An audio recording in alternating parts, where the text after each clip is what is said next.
इस समय हम मौजूद हैं फुवारा गार्डन में। फुवारा गार्डन क्यों कहा जाता है, ये आप देख सकते हैं। यहाँ पे फुवारे हैं, ये तो सबको पता है कि फुवारा गार्डन क्यों कहा जाता है। उसके बाद इसका नाम कृष्ण चंद्र पार्क पड़ा, किस वजह से पड़ा और क्या कहानी है इस फुवारा गार्डन की, ये आज तक किसी को नहीं पता। लोग दूर दराज से आते हैं, मेंढर से, सुरनकोट से, यहाँ पे टहलने के लिए, क्योंकि यहाँ पे 14,700 फूल हैं डिफरेंट वैरायटीज़ के।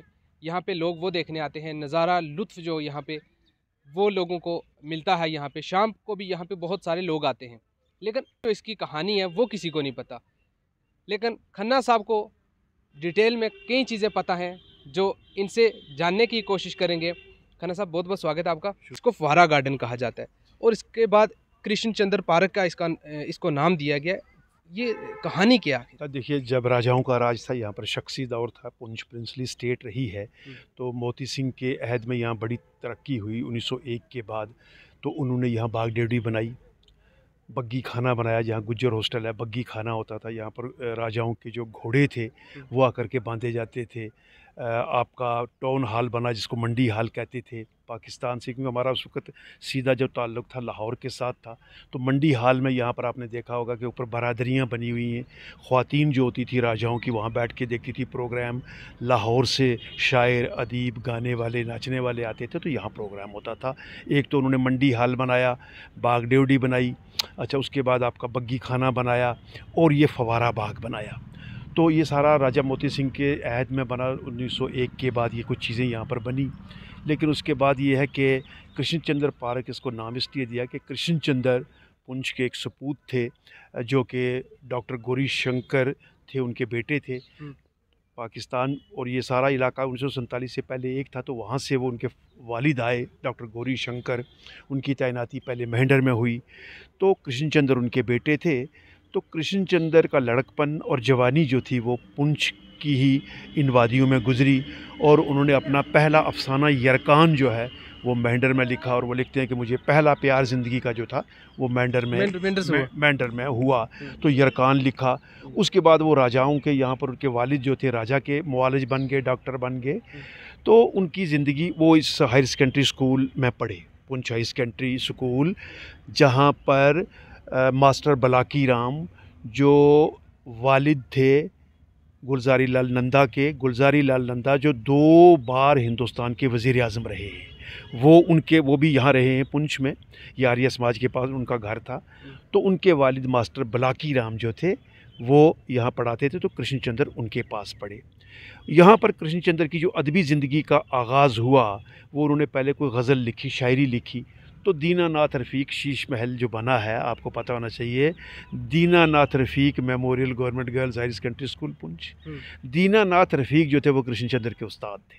अच्छा। तो उनके पास वो पढ़ते थे। यहाँ इस्लामिया स्कूल जो है ना, ये आपका, यहाँ पर वो पढ़ाते थे। तो उन्होंने पहले एक गज़ल लिखी। तो दीनानाथ रफ़ीक साहब बड़े शायर थे, तभी तो उनके नाम पर ये पढ़ा है ना, अदीब थे, शायर थे।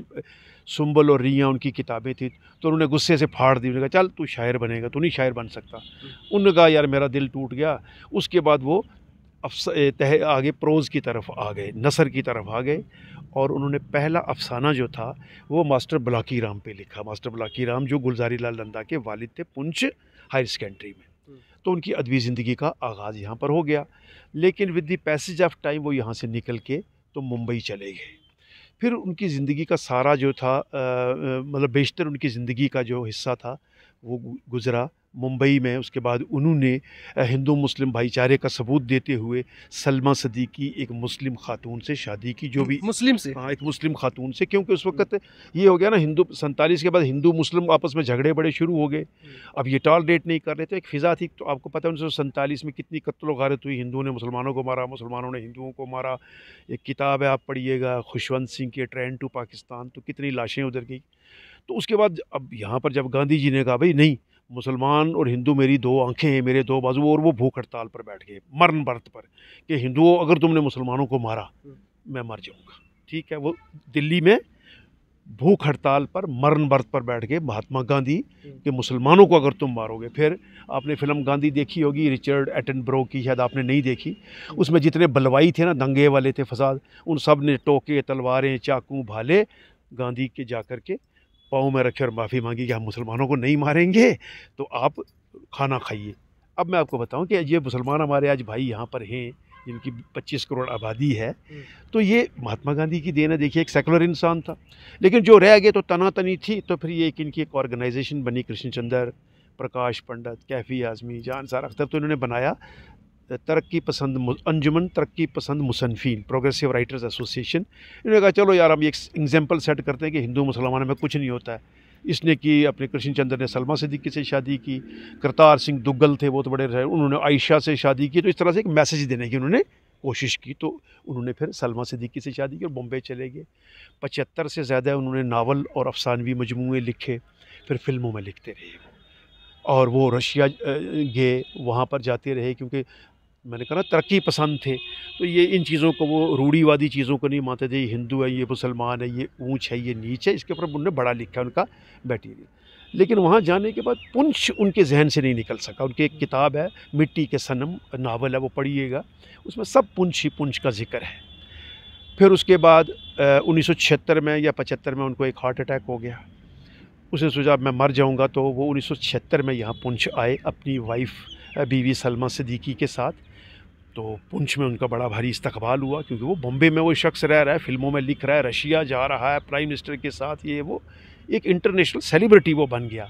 तो यहाँ मुझे आज भी याद है कि यहाँ पर गीता भवन पुंछ में हिंदू मुस्लिम सिख जितने भी थे लोग, पढ़े लिखे हमारे अदबी लोग हैं पुंछ के, उनका कृष्ण चंद्र पुंछ आ गया, वालहाना उनका इस्तकबाल हुआ। फिर वो गए हॉस्पिटल की तरफ, लेकिन उन्होंने कहा कि मुझे बड़ा दुख हुआ पुंछ आके कि इस पुंछ की कोई डेवलपमेंट नहीं हुई, इसकी चादर वैसे ही फटी हुई है जैसी मेरी माँ की चादर फटी हुई हो। वो जज्बाती भी हो गए थे उस वक्त। गीता भवन में उनका इस्तकबालिया हुआ, तो कुछ दिन रहे तो फिर वो चले गए। अब उन्होंने क्या किया, एक बात मुझे याद आ गई, उन्होंने कहा कि अब मैं मुंबई से यहाँ मैं नहीं रहूँगा और मैं जाके रहूँगा सुरनकोट। ठीक है, सुरनकोट कहाँ रहूँगा? सुरनकोट में। उन्होंने एक ख़त लिखा मोहम्मद अयूब शबनम को, उनकी किताब है अदवियात पुंछ, वो ख़त उसमें छपा है।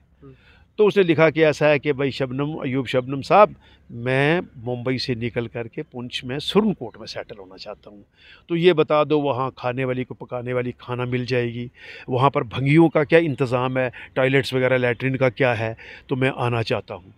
लेकिन ये उनकी ख्वाहिश पूरी नहीं हुई और वो बॉम्बे में उनका इंतकाल हो गया 8 मार्च 1977 को। लेकिन उनकी वसीयत थी कि मेरी अस्थियां जो हैं, देखिए आप इसरार काज़मी साहब, हिंदुओं में है कि जब मर जाते हैं, हमारे पुंछ में भी जब कोई हिंदू मरता है तो उसकी अस्थियां हरिद्वार ली जाती हैं और वहाँ गंगा में पुरवाई जाती हैं। लेकिन उन्होंने कहा मेरी अस्थियां पुंछ में ली जाए और पुंछ के दरिया में बहाई जाए, पुंछ रिवर में। झूला ब्रिज जो था वो फ़ोटोग्राफ भी हैं, अब मेरे पास मैगज़ीन कहीं पड़ी होगी। सारे लोग गए, डीसी साहब वगैरह गए बॉम्बे से, वहाँ से वो चले, उनके जो मेयर थे, तो कुछ मेयर ऑफ बॉम्बे या उन्होंने किसी को डिप्यूट किया, तो उनकी कुछ अस्थियाँ इस फवारा बाग में, जिसको उससे पहले फवारा बाग कहा जाता था, मेरी यादों के चनार वगैरह ऐसा कुछ उन्होंने लिखा है। तो ये चनार है, ये आप अगर बाद में इसको कैमरा घुमाएंगे आप देखेंगे कि इस चिनार के नीचे कुछ अस्थियाँ दफनाई गई, कुछ अस्थियाँ पुंछ दरिया में पुरवाई गई। पुंछ से उनका इश्क देखिए, उनकी मोहब्बत देखिए कि बजाय एक हिंदू शख्स है और वो कहता था कि अभी मेरी अस्थियां बजाय हरिद्वार के, उसने पुंछ को ज़्यादा मुक़द्दस समझा, ज़्यादा पवित्र समझा पुंछ के दरिया को, पुंछ की सरज़मीन को। तो फिर बाकायदा एक प्रोग्राम हुआ, ये म्यूनसिपैलिटी ने इसको मेंटेन किया हुआ है। तो कुछ अस्थियाँ इनकी यहाँ दबाई गई और कुछ दरिया में पुरवाई गई। ठीक है जी।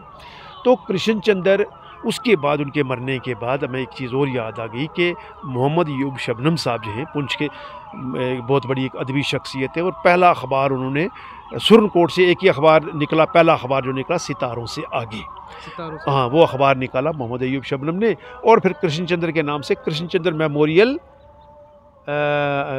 अंजुमन या कृष्ण चंद्र मेमोरियल अदबी क्लब उन्होंने बनाया मोहम्मद अयूब शबनम साहब ने। तो उसमें कई गतिविधियां जो थी वो सरगर्मियां होती रही, मुशायरे होते रहे, बैठकें होती रही। तो वो आज भी, अब तो वो बुज़ुर्ग हो चुके हैं, थोड़े अलील रहते हैं अयूब शबनम साहब, लेकिन उन्होंने बड़ा एक अच्छा काम किया कि उन्होंने किताब लिख दी है अदबियात पुंछ। उसमें उन्होंने पुंछ का अदब किया था। तो वो ख़त जो आखिरी बार कृष्ण चंद्र जी ने लिखा किसको, मोहम्मद अयूब शबनम, वो उसने प्रिंट किया है। तो उसमें बिल्कुल लिखा हुआ है कि मैं यहाँ आना चाहता हूँ। और सुरनकोट उनको कितना प्यारा लगा। अब देखिए अब सुरनकोट की क्या हालत है। अब बारिश होती है तो नाल लोगों के घरों में पानी आता है, लोगों ने कस्सियों पर मकान बनाए हैं तो मकान अंदर घुसता है पानी। सुरनकोट इतनी खूबसूरत जगह थी, वो आदमी जो स्विट्ज़रलैंड रशिया कहाँ कहाँ गया, लेकिन उसने कहा कि सुरनकोट एक रहने की जगह, ये जन्नत है। उसने कहा रोम जो है वो 7 टीलों पर आबाद है। कृष्णचंद्र ने लिखा कि रोम 7 टीलों पर आबाद है, लेकिन मेरा पुंछ 12 टीलों पर आबाद है। ठीक है, अब ये टीले उसने गिनाए हैं कौन कौन से टीले हैं। ठीक है, ये आपका डीसी ऑफिस का एक टीला आ गया, ये आपका आ गया अपने अदालत का, फिर आपका आ गया हमारा ये एक डीसी ऑफिस के आगे एक वो बंगला है, वो इस तरीके से कर करा के आप पढ़ें उसको तो 12 टीले जगह। रोम 7 टीलों पे आबाद है, लेकिन पुंछ, मेरा पुंछ 12 टीलों पे आबाद है। तो एक खूबसूरत शायर ये रहा है ये। तो कृष्णचंद्र जी उसके बाद फिर जब लोगों को उस वक़्त एहसास हुआ कि भाई अगर कृष्णचंद्र एक पुंछ का सपूत था और मरने के बाद उसने ये बात कही, तो उस वक़्त पीजी धर चक्रवर्ती साहब थे, डीसी साहब। तो यहाँ पर क्या किया गया कि इस बाग को फवारा बाग की जगह पर इसका नाम रखा गया कृष्णचंद्र पार्क। कृष्णचंद्र पार्क रखा गया। मुझे आज भी याद है, एक बहुत बड़ा प्रोग्राम हुआ, हमारे के.डी. मैनी साहब बड़े पेश रहे उस प्रोग्राम में, प्रोफेसर जगन्नाथ आज़ाद, उर्दू के बड़े बड़े अदीब शायर आए। तो यहाँ डिग्री कॉलेज पुंछ में एक बहुत बड़ा मुशायरा हुआ। फिर उनका ये देखते हैं जो बस्ट बना हुआ है, जो मुजस्मा उनका लगा, बस्ट कहते हैं इसको, है जी। तो ये बस्ट यहाँ पर लगा तो इसको नाम दिया गया कृष्णचंद्र पार्क, जो कि एक अजीम मतलब बर्रे सगीर की एक अजीम अदबी शख्सियत थी। जो कुछ उन्होंने लिखा वो इतना ज़बरदस्त लिखा कि जिसका तर्जुमा दुनिया की 42 ज़बानों में हुआ। करना साहब, एक चीज़ मैं और जानने की कोशिश करूँगा, इन्होंने बहुत सारे नावल्स भी लिखे, कोई ऐसा नावल जो आपको बहुत ज़्यादा मुतासिर करता हो? देखिए उनका नावल जो मिट्टी के सनम मैंने अभी जिक्र किया ना, जो मिट्टी के सनम उनका नावल है ना, वो पुंछ के इर्द गिर्द घूमता है। अफसाने उन्होंने लिखे पुंछ की क्लियोपेट्रा। ठीक है, क्लियोपेट्रा आपको पता है कि दुनिया की सबसे हसीन औरत हुई है क्लियोपेट्रा दुनिया की, लेकिन वो उन्होंने कहा मैं पुंछ में रहा तो पुंछ में भी कितनी हसीन औरत थी कि जिसे मैं क्लियोपेट्रा का नाम देता हूँ। पुंछ की क्लियोपेट्रा, पढ़िएगा उसको। ऊपर तालाब है जो 1927 में बना है, यहाँ बिजली आई है। तो 1927 में यहाँ बिजली आई है शख्सी दौर में। तो वहाँ पर तालाब की देख रेख के लिए एक चौकीदार होता था, वो रहता था, उसकी साथ में कोई हट बनी हुई थी, उसकी एक बड़ी खूबसूरत बेटी थी। तो अक्सर ये भी नौजवानी के आलम में गए, वो उसकी खूबसूरती से मुतासर हुए तो उन्होंने लिखा तालाब की हसीना है। एक उनका अफसाना ये भी है, तालाब की हसीना, पुंछ की क्लियोपेट्रा। अच्छा, इस तरीके से उन्होंने कई एक ऐसे अफसाने लिखे हैं, पुंछ के ऊपर ही ज़्यादा लिखा उन्होंने। तो पढ़िएगा उनका मजमूए है अफसानों के। तो पुंछ बॉम्बे में सारी उम्र बंदा रहा, लेकिन पुंछ उसके जहन से नहीं गया।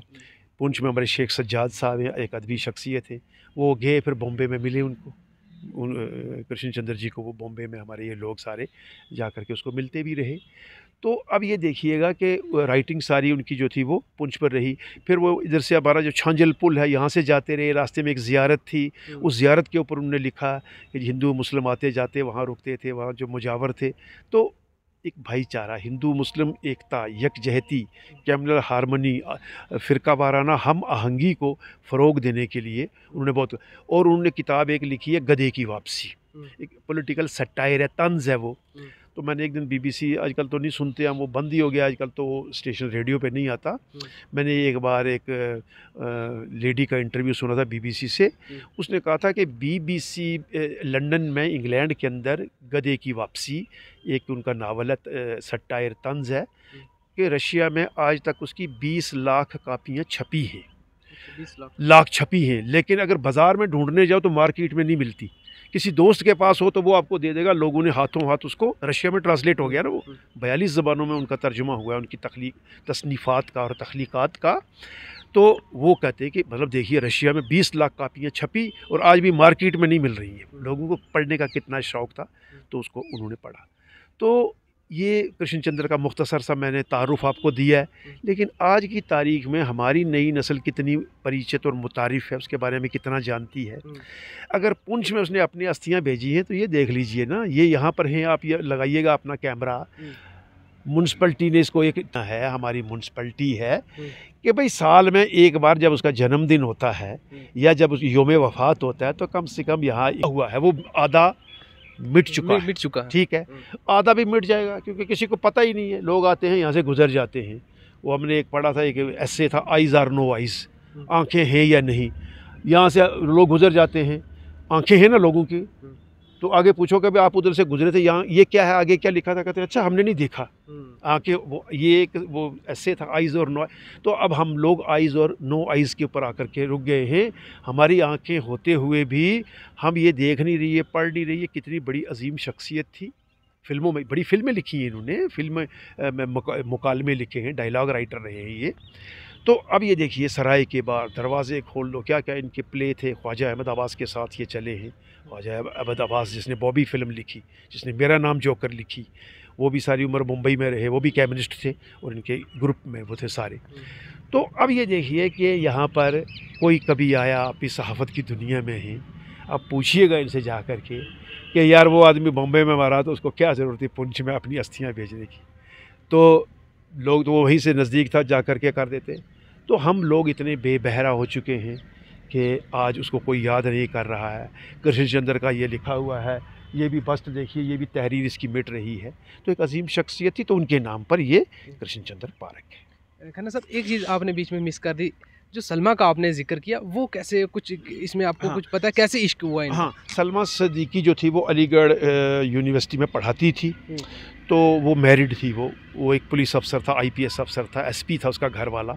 लेकिन वो अदीबा थी, वो बड़ी नाजुक मिजाज और ख़ातून थी। वो हस्बैंड उसका पुलिस में था, तो आपस में उनकी बनती नहीं थी। उसका एक बेटा था। तो कृष्णचंद्र की भी पहले शादी हुई थी एक हिंदू खातून से, 2 बच्चे थे इनकी, एक बेटी थी एक बेटा था। लेकिन ना उसकी अपने खावंद के साथ बनी, क्योंकि वो एक राइटर थी, पुलिस अफसर था। तो अब आजकल तो पुलिस अफसर बड़े रिफाइंड हैं, उस ज़माने के पुलिस अफसर आपको पता है कैसे होते थे। वो बनी नहीं। अब इसकी राइटिंग जो, उस वक्त तो मोबाइल नहीं था, ना टेलीफोन का, तो छपते थे अखबारों में, अफसाने छप गए, किताबें छपी, वो पढ़ती थी। तो वो इनकी तरफ मतवज्जा हो गई कि कृष्णचंद्र बहुत अच्छा लिखता है। ये कभी उधर गया तो मुलाकात हो गई। ये भी अपनी इधर वाइफ से सेटिस्फाइड नहीं था, क्योंकि वो भी बेचारी एक कोई घरेलू खातून थी, अदबी नहीं थी वो, उसका हस्बैंड भी अदबी नहीं था। इनकी अदबी दोस्ती हो गई, तो दे डिसाइडेड कि हम अलग हो जाते हैं। लेकिन कृष्णचंद्र के बारे में मैं इतना जानता हूँ कि उसने अपनी जो पहली बीवी थी और उसके जो बच्चे थे, उनको वो खर्चा देता रहा। डाइवोर्स नहीं हुआ, उसने छोड़ दिया। उन्होंने कहा कि जहनी जो है वो मेंटल इक्वेशन इनके साथ है ही नहीं है, जहनी वाबस्तगी है ही नहीं है, तो उसको छोड़ दिया और खर्चा लेकिन देता रहा। तो वो उसके साथ, लेकिन वहाँ बड़ी प्रॉब्लम हो गई। कहाँ जो पुलिस अफसर था उनका, मेरी बीवी कैसे शादी कर गई। वो कहते कई दिनों तक ये छुपते फिरते रहे, फिर ये अंडरग्राउंड रहे।